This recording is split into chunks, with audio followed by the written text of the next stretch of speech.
আপনি জীবনে বহুবার আস্তাগফিরুল্লাহ পড়েছেন, কোনদিন ভেবেছেন, জেনেছেন যে এটার মধ্যে কি আছে? আপনি আস্তাগফিরুল্লাহ পড়ছেন মানে আল্লাহ রাসূল বলেছেন আস্তাগফিরুল্লাহ আস্তাগফিরুল্লাহ আস্তাগফিরুল্লাহ পড়ছেন মানে আপনার জীবনে ন্যূনতম না হলেও 5টি মর্যাদা আপনি পেয়ে যাবেন, 5টি ফজিলত আপনি পেয়ে যাবেন।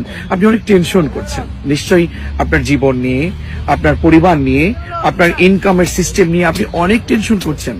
আল্লাহ রসুল বলেছেন তুমি যে আস্তাগফিরুল্লাহ পড়ছো, এই আস্তাগফিরুল্লাহর সাথে যদি তুমি আঠার মতো লেগে থাকো, অনেক বারবার অনেকবার পড়ো তুমি আস্তাগফিরুল্লাহ আস্তাগফিরুল্লাহ আস্তাগফিরুল্লাহ পড়লে মান লাজিমাল ইস্তিগফার জাআলাল্লাহু লাহু মিন কুল্লি দিকিন মাখরাজা। তুমি আস্তাগফিরুল্লাহ পড়লে তোমার চারপাশে যে বিপদ আছে, তোমাকে বিপদ ঘিরে ফেলেছে, এটা দূর করে দিবে। শুধু তাই নয়, 2 নম্বর হচ্ছে আস্তাগফিরুল্লাহ যখন পড়লে, আস্তাগফিরুল্লাহ পড়বার কারণে, তুমি আস্তাগফিরুল্লাহ বেশি পড়বার কারণে তুমি যে হতাশ হয়েছো, তোমার যে দুশ্চিন্তা আছে, তোমার ভিতরে খুব টেনশন, আমি কি করব, আমার বাড়ি ভাড়া নেই, আমার পরিবারে অনেক সমস্যা, আমার সন্তান কথা শুনছে না, আমার স্ত্রীর কথা শুনছে না, খুব টেনশন। না, রাসূল বলেছেন ইস্তিগফারের সাথে লেগে থাকো, শুধু পড়ো আস্তাগফিরুল্লাহ। অবশ্যই ঈমান নিয়ে পড়বে, আস্তাগফিরুল্লাহ পড়ো।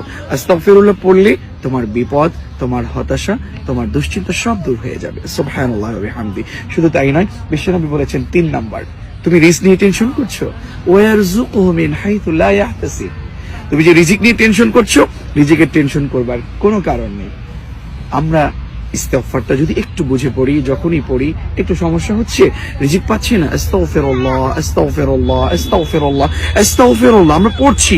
মালিকের হাবিব বলেছেন যে আমাদের যে রিজক, এই রিজকের কোনো টেনশন হবে না। কোথা থেকে যে রিজক আসবে কেউ জানে না, একমাত্র উনি জানেন, উনিই দেবেন, আপনাকে তো উনিই বানিয়েছেন। প্রিয় বন্ধুগণ, 4 নাম্বার, ইস্তিগফারের সাথে যদি আমরা আঠার মতো লেগে থাকি, একটু হৃদয় দিয়ে মালিকের কাছে শুধু যদি বলি আস্তাগফিরুল্লাহ আস্তাগফিরুল্লাহ, আমি মালিক ক্ষমা চাচ্ছি, আমি ক্ষমা প্রার্থনা করছি, বিশ্বাস করুন আপনার এলাকায়, আপনার যেখানে বসবাস, সেখানে বহু বিপদ আসতে পারে, অনেক বেশি আযাব আসতে পারে, গজব আসতে পারে। আপনারা দেখেছেন করোনা এসেছে, মহামারী এসেছে, আল্লাহ তাআলা বলেছেন ওয়া মা কানা আল্লাহু মুআযযিবাহুম ওয়া হুম ইস্তাগফিরুন।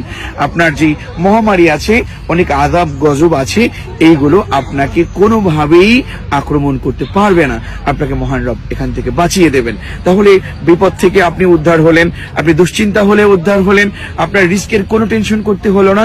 ইভেন আপনার অবশ্যই আযাব গজব পাশে মহামারী দেখবেন, সেইগুলো থেকে মহান রব আপনাকে বাঁচাবেন। পরিশেষে 5টি মর্যাদার, 5টি আপনার রবের ইস্তিগফার পড়লে, তার কাছে ক্ষমা প্রার্থনা করলে যে মর্যাদা আপনি পাবেন, যে ফায়দা পাবেন, তার 5 নাম্বার হচ্ছে, সবচেয়ে বড় কথাটি হচ্ছে, আপনি যে মহান রবের কাছে দোয়া করছেন, বিপদে পড়েছেন, যখন যা বলছেন, যখন যা চাচ্ছেন, সেটা যদি আপনি আপনার রবের কাছে বলেন, আল্লাহ রাসূল বলেছেন যে ব্যক্তি মান লাজিমাল ইস্তিগফার জাআলাল্লাহু লাহু মিন কুল্লি দিকিন মাখরাজা ওয়া মিন কুল্লি হাম্মিন ফারাজা ওয়া ইয়ারযুকুহু মিন হাইথু লা ইয়াহতাসিব। কতগুলো কথা বলে পরিশেষে বলেছেন যে ব্যক্তি ইস্তিগফারের সাথে আঠার মতো লেগে থাকবে, আল্লাহ রাসূল বলেছেন সে মহান রবের কাছে যা বলবে তাই কবুল হয়ে যাবে, মুস্তাজাবুদ দাওয়া হয়ে যাবে। তাহলে কেন এখন বসে আছেন? যখনই দুশ্চিন্তা, যখনই বিপদ, যখনই রিস্কের টেনশন, যখনই অভাব, শুধু আস্তাগফিরুল্লাহ আস্তাগফিরুল্লাহ আস্তাগফিরুল্লাহ আস্তাগফিরুল্লাহ পড়লে মালিক খুশি হয়ে যান যে না, আমার গোলাম সে তো আমার কাছে ক্ষমা চাচ্ছে, আমার গোলাম সে তো অন্যায় করেছে, আমার কাছে ক্ষমা চাচ্ছে। রবের কাছে চাইলেই রব মাফ করে দেন। সুতরাং আমাদেরকে মহান রব বলেছেন, এটা না বললেই নয় যে উদউনি আস্তাজিব লাকুম, তোমার কিছু প্রয়োজন আমি রবকে ডাকো, আমি তোমার ডাকে সাড়া দিব। আমরা সকলেই যেন এই বিষয়টা শুনে বুঝে আমল করতে পারি।